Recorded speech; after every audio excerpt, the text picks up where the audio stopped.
আসসালামু আলাইকুম গাইস, আমরা দেশের বাড়িতে আসছি, তো দেখতে থাকেন আপনারা। আমরা এখন জমিতে আসছি, এই যে আমাদের জমি।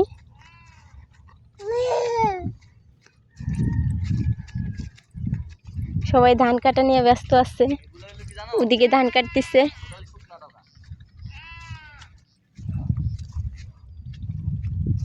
আমরা একটু আগে শাক তুলছিলাম,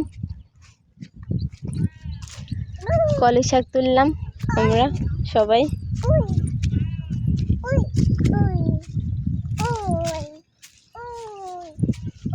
এই যে আমার মেয়ে হাঁটতেছে, ওর কাছে অনেক ভালো লাগে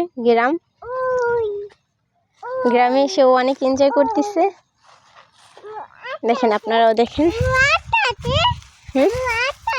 জি আম্মু, এখানে কি আম্মু? কাউ? তুমি দেখছো কাউ? এই যে খেজুর গাছ।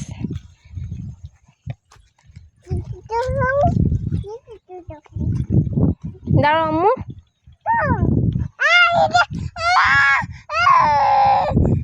চলো চলো।